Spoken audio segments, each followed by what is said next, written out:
Hello friends, my name is Dan, and this video will be the final update for suing the City of Victoria and Ron Kirkwood, badge 414 of VicPD.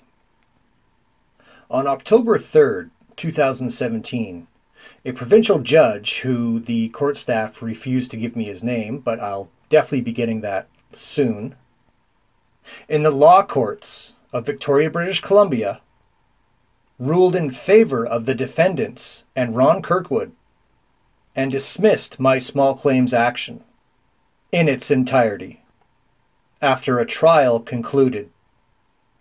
Now, I had previous experience with this judge back in 2001. And when this judge walked into the courtroom and I realized this was the judge for the trial, I knew my case was over before anyone said one word.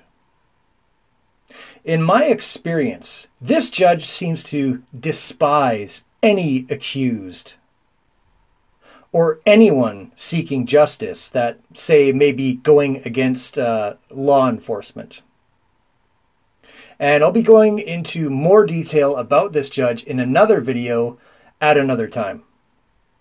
Now, despite the fact that the judge ruled in the defendant's favor, I actually have some really bad news for Canada. Now, this is going to make your blood boil, so just a fair warning here. This video may not be for everyone, but if you're still with me here, strap in and hang on, because this is going to be a wild ride, folks. So, on October 3rd, 2017, a provincial court judge ruled that the police can conclude the guilt of an accused before even speaking to the suspect. And police can write false and misleading statements to Crown prosecutors. Now, I want to keep this video short because this is going to be the last update for this. But there will be a multi-part documentary, if you will, on the entire process of being falsely arrested and maliciously prosecuted. So this video is going to be like a little snippet into the trial where I'm suing for false arrest. And I'm going to show you what I was actually up against. That how clear and obvious evidence a certain judge will just flat out ignore. And I'm going to suggest that this judge not only despises accountability, but he also despises anyone seeking accountability. Anyways, let's get to the good part here. So I'm going to show you a statement, and you're going to hear what Ron Kirkwood wrote about a phone call that we had on November 10th, 2015. Long story short, on July 19th, 2015, I was being investigated for an assault allegation. And you'll probably note the difference in time there from July to November. Ron Kirkwood made threats that if I didn't apologize to the, quote, victim, unquote, there would be a warrant for my arrest and I would be facing a criminal charge. He also lied to me and said some false things. And before I could even meet with him or speak with him, I knew he was lying. And I knew he had already concluded that A, this assault occurred, and B, I was the one that did it, even though it's a hilariously bogus allegation. So I thought, well, since you haven't even spoken to me yet, and you're already telling me I have to apologize for something that I didn't do, and you didn't even investigate, well, I was just going to remain silent. So I'm going to put up a picture of this statement, and then you can compare it to the phone call that I audio recorded. Now, this phone call was on November 10th, 2015. And Ron Kirkwood wrote this statement on November 13th, 2015. So, like, just 2 or 3 days later, basically. You might want to check my math, though I'm not very good at it. So, listen to what he writes about me in his statements and reports to Crown prosecutors. And remember, this is a police officer who's trained to make accurate statements. And any prosecutor that's considering approving a charge is relying on honest and accurate statements from the police. So I've highlighted the goody bits, and I'm going to run the text through one of these automated voiced doohickey things here, so it'll speak it out for you. Dan called and asked what the status of the investigation was. Constable Kirkwood explained that he was still investigating the file, but thought that it may be concluded at the end of the week without charge. Dan went on to insult the officer and state that he would have his job, and that he had been looking forward to court to make the officer look like a fool, and that from the beginning this is the outcome that he had predicted. Dan then went on to insult the officer, while Constable Kirkwood attempted to speak to Dan. To no avail. Eventually, Constable Kirkwood hung up on Dan. Since that phone call, the officer contacted the quote victim unquote. The officer then spoke to Crown and was of the opinion that the file should be sent for approval. Constable Kirkwood fielded yet another angry call from Dan. Given the fact that Dan has been very aggressive and anti-police on every single phone call to the officer, Dan seems to be a very angry male who does not appear to control his temper. So that's what he says. Now, this phone call that he details in his statements and reports to Crown prosecutors, it was recorded. And what you're about to get here is an inside look at how Ron Kirkwood writes his reports and statements to Crown prosecutors, while being objective, accurate, and honest. All right, now here's the phone call. And again, hang on, folks. This is going to be a rough ride. Here it is. Hey, it's Constable Kirkwood. Hi, Constable Kirkwood. Just returning your call here again. Oh, thanks for that. Sorry to put you off a couple times there in a row. I was just tied up, just a guy on the road here, but it all kind of worked out. So, what can I help you with? Yeah, no problem. I have a business card from you and a case number. I was wondering if I could get an update on that case. Sure. Can you go with the phone number? Yeah, it's 15-32747. Let me just bring it up here and see where it is. It was mid-July, and I haven't heard from you since, so I just Gotcha. wonder if I could get an update or closure or something. This is a common assault file. Yeah, you actually made some threats to me. Is this? Yeah, you actually... Okay, so I do have an update for you. Later this week, I'll probably be concluding the file without charge. Okay. So it doesn't look like I'm going to be putting in a warrant. Mostly it's on the part of the complainant who did provide statements, but then I had trouble tracking him down after the fact. So without him, I can't go forward. So probably, what day is it today? Tuesday? By Friday, I'll probably conclude it without charge then. I'll probably give him one last shot to contact me, and then barring that, then it'll be concluded. If you like, you can give me a call on Friday and just double check if you like. Okay, yeah, no, it's just you'd made threats to me and said some false things, so I just wanted to get some closure. I didn't think it was, I knew it wasn't going to go anywhere, so. Okay, well, you're more than able to do a Freedom of Information request on the file. There's always forms down at the police station to do that if you like. Yeah, no, it's just you said my interpretation of the law was very blurred, but... No, I remember our conversation, and I don't want to go back there again. You and I obviously see things differently, and that's fine. There's lots of people in life that see things differently, and I've been doing the job for quite a long time now, and I know usually what Crown is going to look for a charge to go forward, and I was trying to explain that to you, and at the time, understandably, you were heated, and and there it is, right? So, yeah, no, I understand that. It's just you only heard one side of the story. You never asked for mine, and then you made threats, and I told you that, Well, so some of the issue was, Mr. Marks, is that, like I said, my intention was just to talk to you at first, but just being a phone call, it doesn't usually bode well for when I write the file up and say, okay, look, I'm going to go with charges, or I'm not going to go with charges based on your statement because I can't prove that it's you that I'm talking to. So usually what we do in an investigation is we do face-to-face talks, and so I can confirm who your identity is, and there's a whole bunch of different body language indicators that would let me know whether or not you're being truthful or whether or not I think charges are warranted to go forward.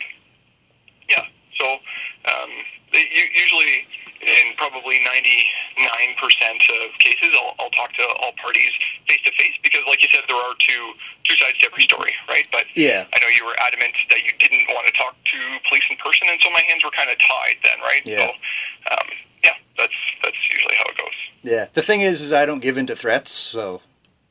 Okay, well, it's not a threat. I was letting you know what the outcome would be if we didn't talk in person, right? And, yeah, which of course is a threat. If I don't, a threat is something where it's going to be bodily harm or something like that, right? Well, if you that's what the criminal code states as a threat, right? What I'm letting you know is by not talking to me in person, it kind of ties my hands with investigative avenues. Yeah, it's a threat. Threat of arrest. Well, I mean, it's not going to get into a tete-a-tete with you, right? Yeah.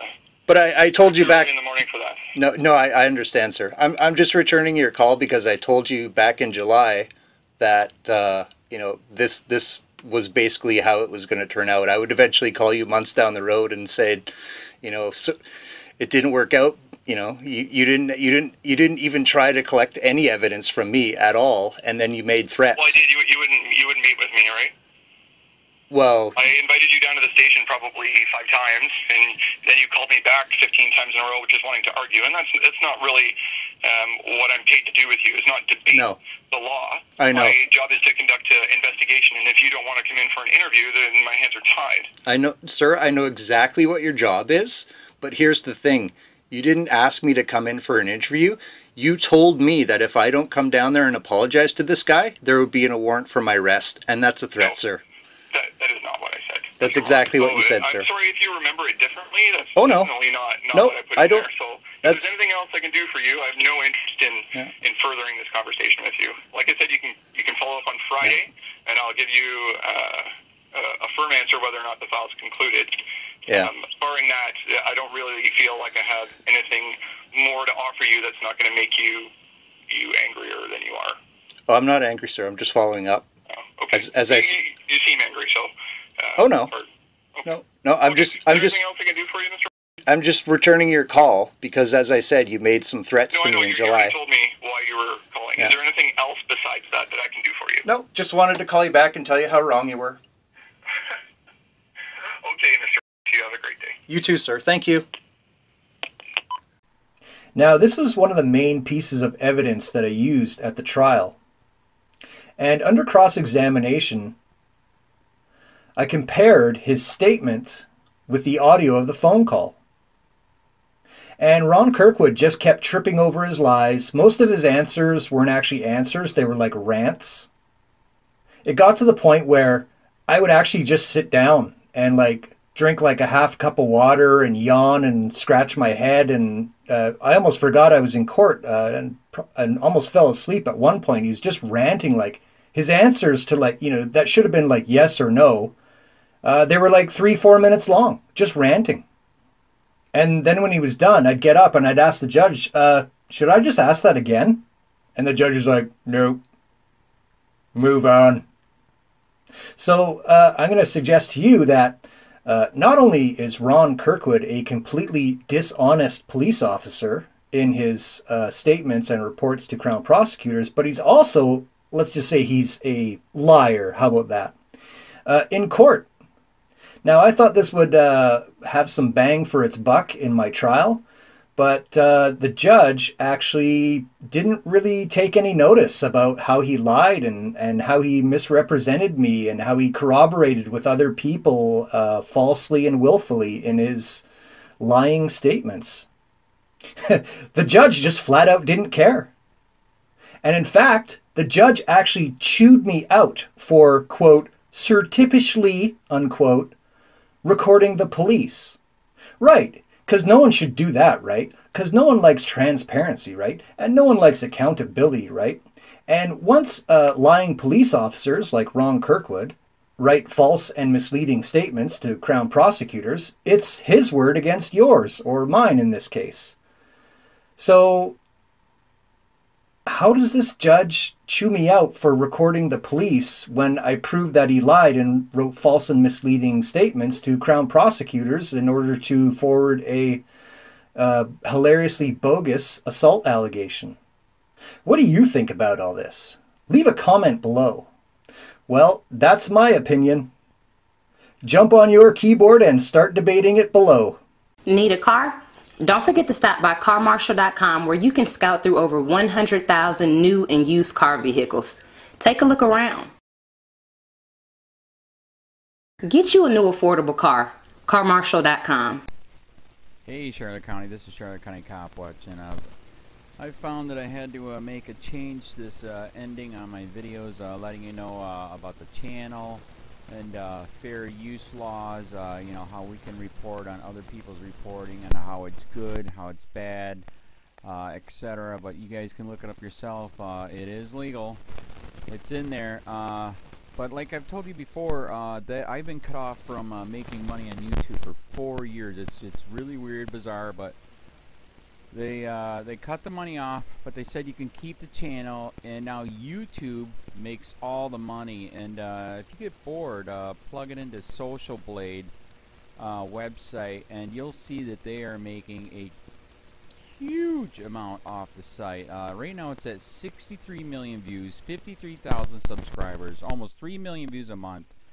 You know, trying to wake people up, and I make nothing. In fact, I got a customer that's ex-congressman. He said if I could ever find a lawyer, sue YouTube on it. But because this is nuts, 4 hours a day, and to save America. You know, but at the same time, it's worth it. Look at what our founding fathers did. They died for this country. So, but getting back to the money part, this is why I'm redoing the video. Is my dream of everyone giving $1, and it's going to be $53,000 a year, or if they did Patreon, which you know, can be monthly.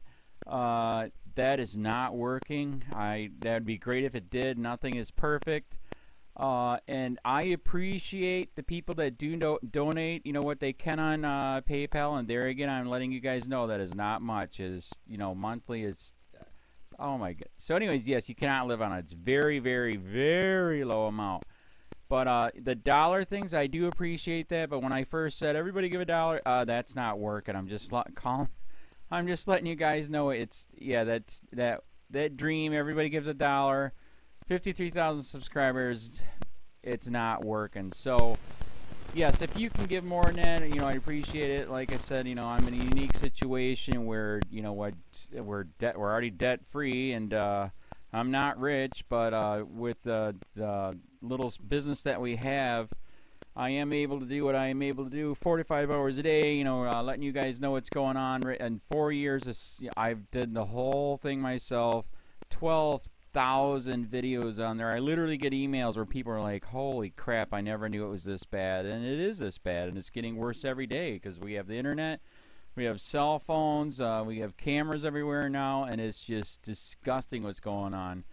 And then, as you guys know too, we got Trump, we got Jeff Sessions doing a war on drugs, and now he wants to go after the forfeiture laws again. It's just unfreaking real. So if you can give more than that dream of everybody giving $1, yeah, that old video, that's not working. They're not, they're just not. So anyways, if you can give more than that dream is not working. Hardly anybody is giving. There you go. So that's why I'm remaking the video. If you can give more than that, that would be great. And there again, like I said, the Patreon's there. There is some people on there that are starting to give, but there again, it's very, very low. And like I said, I don't want to get rich off of that. I'm going to keep doing what I'm doing because, you know, it's still so stinking corrupt. It's not even funny. My court case that I'm going to be paying out of my pocket myself with Charlotte County's coming up.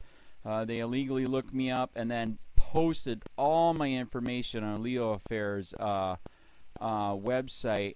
They basically doxed me, however you want to say that. I forget what the word is, and they outed me, man. And that information on that site went out to 500 sheriffs, deputies, people that work at the jail, etc., etc., etc. So, yeah, it is very, very scary, but we're going to do a federal case, 1983 case, violating freedom of speech.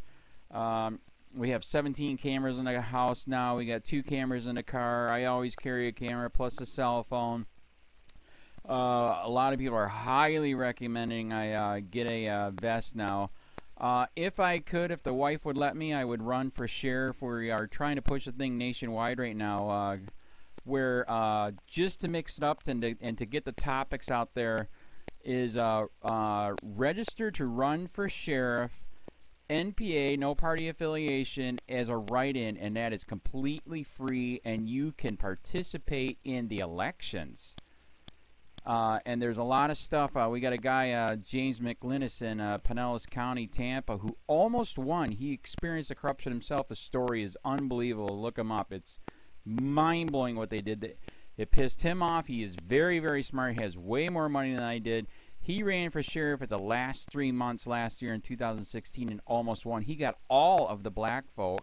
And the reason why he did that is because he ran in, I will not bust, we're in Florida, I will not bust anybody for weed anymore unless it's an ungodly huge amount, like pounds.